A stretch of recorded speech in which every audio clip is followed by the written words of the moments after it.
كتير نساء بتوصل لمرحلة الوزن العنيد، الوزن الثابت يلي ما بتنزل عنه وبصيبها اليأس، بس هذا مو فشل منك، هذا لأنه جسمك بصير يتأقلم مع الدايت التقليدي وبيحاول يحافظ على الدهون كمصدر للطاقة. فالسر هون انك ما تضلي تعاقبي جسمك بنفس الطريقة، جسمك ذكي وبيحتاج استراتيجيات ذكية مشان يكسر ثبات الوزن. هذا بيتطلب تغيير في نوعية الأكل وتوقيت الوجبات وكمان فهم صحيح لعملية الأيض يعني الحرق في جسمك. طبعا لما تتعلمي كيف تفاجئي جسمك وتنشطي الحرق بطريقة علمية رح تلاقي الوزن العنيد بدأ يكسر حاجز المقاومة وينزل تدريجيا.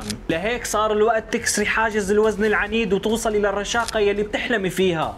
الخطة الذهبية للدايت بدون حرمان بتقدم لك استراتيجيات احترافية ومبتكرة مصممة خصيصا لكسر ثبات الوزن مع برامج غذائية متجددة اسبوعيا وبدائل مرنة. رح نضمن لك متابعة يومية وشخصية عبر الواتساب مع مشرفات متخصصات ودعم مستمر في جروبات نسائية خاصة وإجابات فورية لكل استفساراتك. كل هذا بخصم حصري 70%. تواصلي الآن على رقم الواتساب الخاص بالمشتركين الموجود في البايو، ولا تنسي انه العرض لفترة محدودة جدا، لا تضيعي هالفرصة. سلام.